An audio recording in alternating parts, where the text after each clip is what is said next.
Hi friends, in continuation of last session, that is S block element, session 1 के अंदर आपने introductory part पढ़ा and then some physical properties you discuss.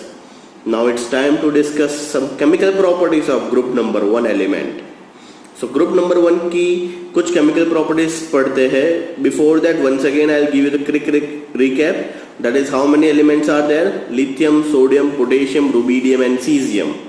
Just because of radioactive nature, we are not introduced francium. Fine. So let's start with some chemical properties. First part of chemical property is reaction with air. They react with air to form oxides, peroxides and superoxides. ये oxide, peroxide and superoxides we already discussed in redox also. Lithium forms only monoxide, sodium forms monoxide and peroxide, while other alkali metals forms monoxide, peroxide and superoxide.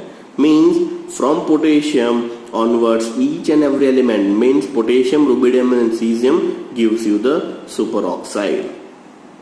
Example, 4Li plus O2, you get 2Li2O, that is normal oxide. 2Na plus O2 gives Na2O2, that is called peroxide. And M plus O2, that is MO2, that is potassium, rubidium and cesium, always gives you the superoxide. तो ये example बन गया oxide का, peroxide and superoxide. In all these oxide, the oxidation state of alkali metal is +1. Once again, last session याद कीजिए, electronic configuration पढ़ा था, noble gas NS1. This element are always ready to release one electron, and due to this their oxidation state is +1. Lithium shows exceptional behavior in this, reacting directly with the nitrogen of the air to form the nitride Li3N as well. Because of their high reactivity towards the air and water, alkali metals are normally kept in kerosene oil. Most important 1 marker question: why alkali metal kept, except lithium, kept in a kerosene? Why? Because of their high reactivity towards air and water, alkali metal kept in it. Fine. तो ये एक और चीज याद रखिएगा, lithium directly convert कर सकता है Li3N में, MCQ में पूछा जाता है. सो this is all about your reactivity towards air. Point number 2, that is reaction with water. The alkali metal react with water to liberate hydrogen. General equation: 2m plus H2O gives 2MOH and H2. Basically metal जब water के साथ react करता है तो corresponding hydroxide के precipitate गिरते हैं and H2 molecule release होता है. But the reactivity of lithium with the water is less vigorous. Sir ये पॉइंट क्यों ऐसे लिखा, लिथियम इज लेस विग्रस? याद कीजिए, लास्ट सेशन में हमने पढ़ा था हाइड्रेशन एंथैल्पी. तो हाइड्रेशन एंथैल्पी के अंदर हमने ऑर्डर में क्लियरली पढ़ा था, smaller the size more tendency to react with water, and lithium has highest hydration enthalpy. इसीलिए लिथियम के सॉल्ट LiCl.2H2O के फॉर्म में होते हैं कि नहीं? So that's why Li with water is less vigorous due to its small size and very high hydration. See, very high hydration enthalpy. Other metals of this group react explosively. शायद आप लोगों को पता होगा कि सोडियम पीस को पानी के अंदर डालते ही बड़ा सा ब्लास्ट मीन्स धमाका करेगा. फाइन. इसीलिए सोडियम पेस्ट को एक छोटी सी पोर्सिलिन डिश के अंदर कैरोसिन या कैस्टर ऑयल या फिर हाइड्रोकार्बन के अंदर डीप करके रखते हैं, कभी भी खुला नहीं छोड़ते हैं. So other metal of group react explosively with water. They also react with proton donors such as alcohol and gaseous ammonia and alkynes. ये सभी के साथ वो रिएक्शन करते हैं. So this is all about your reaction with water. अब 3 छोटे छोटे टॉपिक देखने हैं हमें, reaction with hydrogen, reaction with halogen and last हमें पढ़ना है रिएक्शन विथ अमोनिया. स्टार्ट करते हैं reaction with hydrogen. The alkali metal react with dihydrogen at about 673 Kelvin to forms hydride. All the alkali metal hydrides are ionic in nature with the high melting points. 2m plus H2 you get 2MH, that is metal hydride. Means सबसे पहले क्या होगा, metal is converted into corresponding cation. मान लीजिए sodium की बात कर रहे हैं तो first sodium is converted into sodium plus 1 electron. Now this sodium plus react with H2 and converted into NaH. So this is how the reaction is carried out. This is called reaction with hydrogen. ऐसा ही reaction होगा reaction with halogen. आप सभी को पता है group number 1 की बहुत ही अच्छी दोस्ती होती है ग्रुप 17 के साथ. Why? Just because group 1 want to remove 1 electron, group 17 want to gain 1 electron. Because group 17 is halogen family. Halogen family member always want to gain 1 electron. Group number 1 always want to remove 1 electron. So the alkali metals readily react with halogen to form ionic halides, M++ X-. However, lithium halides are somewhat covalent. ये क्यों ऐसा है, इसका behaviour हम पढ़ेंगे anomalous behaviour के अंदर. Lithium की बहुत सारी प्रॉपर्टी ऐसी है जो ग्रुप के साथ मैच नहीं हो रही है. इसका रीजन क्या है, रीजन है smaller size and high ionisation enthalpy की वजह से lithium is anomalous to this remaining family member. वो हम इन डिटेल डिस्कशन करेंगे 5 या 6 पॉइंट के साथ. Lithium halides are somewhat covalent. It is because of high polarization capability of lithium ion, that is just because of smaller size. This rotation of electron cloud to the anion by cation is called polarization. Chapter 3 के अंदर भी हमने पढ़ा था, chapter 4 फजान्स rule के अंदर भी हमने पढ़ा था. That is all about a polarization, tendency to attract electron towards the cloud. So this is all about your reaction with halogen. The lithium plus ion is very small in size and has high tendency to disrotate electron cloud around the negative halide ion. Since anion with the larger size can easily disrotated among the halide, lithium iodide is most covalent in nature. ये सारी चीज once again anomalous behavior में पढ़ेंगे lithium के साथ.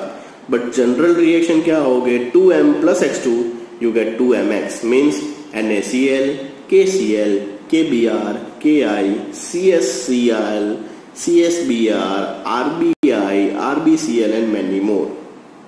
So basically you get Mx salt. Reducing nature.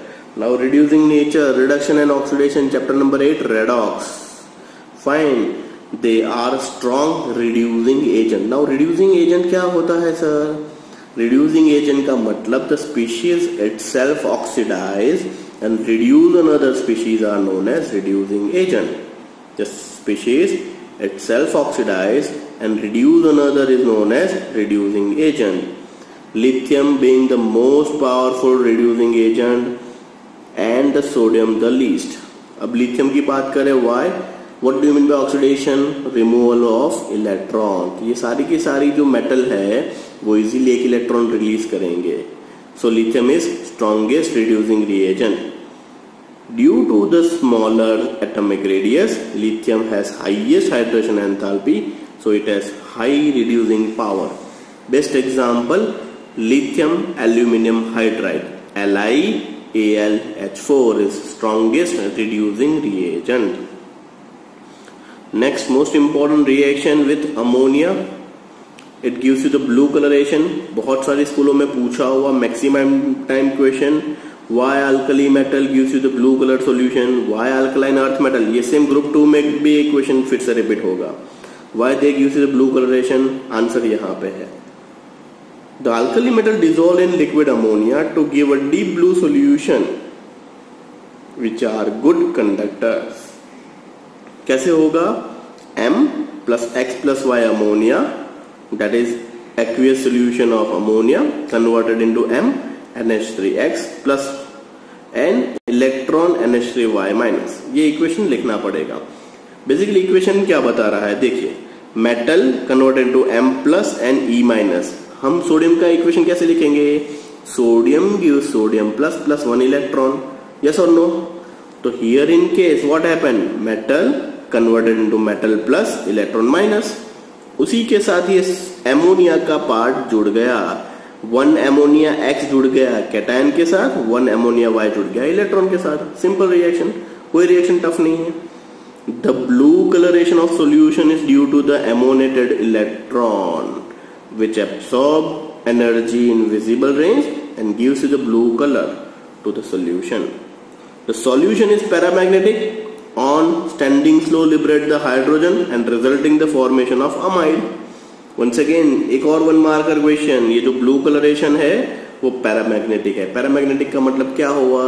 When you put this solution into the strong field of magnet, they attract by means of magnetism. Attract तो होगा ही, क्यों? क्योंकि एक electron available है अनपेड, एंड एमो डायग्राम में भी पढ़ा था हमने, एक इलेक्ट्रॉन अनपेड होगा तो पैरामैग्नेटिक और पैड होगा तो diamagnetic. So in concentrated solution the blue color changes to bronze color and becomes diamagnetic. Concentrated के अंदर क्या होगा? बहुत सारे इलेक्ट्रॉन इकट्ठा हो जाएंगे, तो 2 इलेक्ट्रॉन जब भी एक दूसरे के नजदीक आ जाएंगे वो पैड हो जाएंगे। जैसे ही वो पैड हो जाएंगे कलर भी चेंज हो जाएगा, bronze colour means is copper based colour, and finally क्या हो जाएगा? जैसे ही वो पैड हो गया वो बन गया diamagnetic. But this is only feasible when high concentrated solutions are there. For dilute solutions or middle range concentration this is not applicable. Fine, so this is all about your chemical properties. अब chemical properties के बाद last most important part पढ़ते हैं इस session का, that is uses of group 1 element. तो पिछले 2 session से ग्रुप 1 कर रहे हैं sir, day to day life में कहीं एप्लीकेबल है या नहीं है वो तो बताओ, उसके यूजेस क्या है, कहाँ कहाँ काम में आता है। तो let's start with uses of group 1 element. अब यूजेस के अंदर एक एक लाइन में एक एक 1 मार्कर क्वेश्चन छुपा है, तो मैं हर टाइम नहीं बोलूंगा ये याद कर लीजिए, याद कर लीजिए, पूरे यूजेस अच्छे से याद कर लेने हैं। First, lithium metal is used to make useful alloy, for example with lead to make white metal bearings of motor engineering, with aluminium to make aircraft part। देखिए जिससे जैसे मेटल चेंज होती जा रही है यूजेस चेंज होते जा रहे हैं। यहाँ पे ये किसके साथ जुड़ा हुआ है? लेड के साथ, तो ये बन गया मोटर इंजीनियरिंग के अंदर यूज। जैसे एल्यूमिनियम के साथ जुड़ा वो बन गया एयरक्राफ्ट पार्ट, विथ मैग्नीशियम के साथ जुड़ा तो armour plates. It is used into this thermonuclear reactions also. Lithium is also used to make the electrochemical cell. Lithium की बैटरीज आती है ना, मोबाइल में कौन सी बैटरी यूज करते हैं? Lithium ion battery. तो lithium is also use in a electrochemical cell. Sodium तो आप सभी को पता है भाई, अत्र तत्र सर्वत्र एवरीवेयर सोडियम। खाना सोडियम के बिना अधूरा है। Sodium is use to make a NaPb alloy to make PbEt twice and PbMe4। Means ये बहुत सारे ऐसे एलॉय बनाते हैं। ये एलॉय का काम क्या है? Anti knocking agent. अब सर आप पूछोगे सर एंटी नॉकिंग एजेंट क्या है?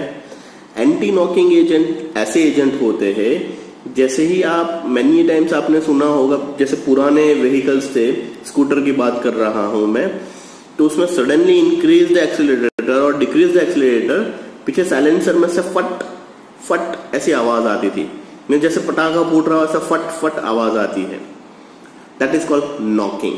नॉकिंग क्यों होता है? इनकम्प्लीट कंबशन ऑफ पेट्रोल की वजह से carbon deposition on piston, and due to this when you increase the accelerator और डिक्रीज सडनली एक्सीलरेटर, वो कार्बन शूट्स जो है वो आवाज के साथ बाहर साइलेंसर में से निकलते हैं। So that is why that is called knocking. तो वो नॉकिंग कम करने के लिए एंटी नॉकिंग एजेंट बना है, that is tetra ethyl lead और टेट्रा मिथाइल लेड, और वो पेट्रोल के साथ ब्लेंड करके देते थे। So that reduces the knocking issue. But जैसे ही लेड, आप सभी को पता है lead is carcinogenic in nature, 4-5 साल तक ये चला, 5 साल के बाद पता चला कि ये जो लेड है एटमॉस्फेयर के फ्री ऑक्सीजन के साथ रिएक्शन करने के बाद लेड डाइऑक्साइड बनाता है, and lead dioxide causes a lung cancer, and due to this उसके ऊपर बैन आ गया। शायद आप लोगों की नजर शार्प हो तो आपने पेट्रोल पंप पे देखा होगा, वहां पे लिखा है we serves you lead free petrol, Hindi में लिखते हैं सीसा रहित petrol. So lead free petrol का मतलब we are not blending any anti knocking agent having lead. तो अभी आप देखोगे तो सर ये नॉकिंग तो चालू ही रहेगा, नॉकिंग का इश्यू कैसे सॉल्व किया? तो अभी नाउडेज क्या ब्लेंड करते हैं? इथेनॉल। तो आप पेट्रोल पंप पे जाओ तो ऊपर चेक कीजिएगा, वहां पे जो मीटर है उसके नीचे लिखा होगा 10% volume by volume ethanol blend. तो now instead of lead now they are using ethanol. अब इथेनॉल क्यों? क्योंकि इथेनॉल का बॉइलिंग पॉइंट कम है, वो इजीली कंबस्ट हो जाता है, इसी की वजह से कंप्लीट कंबशन हो जाता है पेट्रोल एंड डीजल का। So instead of anti-knocking agent like tetraethyl lead, nowadays we are using ethanol. So next time when you go for a petrol pump, आपका एक्टिवा लेके या जो भी व्हीकल लेके जाओ तो प्लीज नोट कीजिएगा, वहां पे लिखा होगा 10% volume by volume alcohol blended और ethanol blended, that is used as a anti-knocking agent. This organolate compound were earlier used as anti-knocking additive to the petrol, but nowadays vehicle use lead-free petrol. Liquid sodium metal is used as a coolant in fast breed and nuclear reactor. Potassium has a vital role in biological system. Our body having sodium potassium pump. जो बायोस्पीशीज हमारे साथ बैठी हुई है उनको पता होगा कि बॉडी के अंदर 24/7 सोडियम पोटेशियम पंप ऑलवेज चालू रहता है। Potassium chloride is used as a fertiliser, potassium hydroxide is used as a manufacture of soft soap and it is also used as an excellent absorbent in carbon dioxide. Caesium is used in diversifying photoelectric cell. So each and every line having at least one use. तो ये पूरा का पूरा paragraph कम से कम 2 से 3 बार लिखिएगा, learn by heart कर लीजिएगा। यू नेवर नो कौन सा क्वेश्चन कौन से कोने में कौन सी लाइन में से निकल के आ सकता है। Really very useful uses fine for your examination in concern. So this is all about your today session. और भी बहुत सारी चीज डिस्कशन करनी है, but that we will do in next session. This is all about your today session.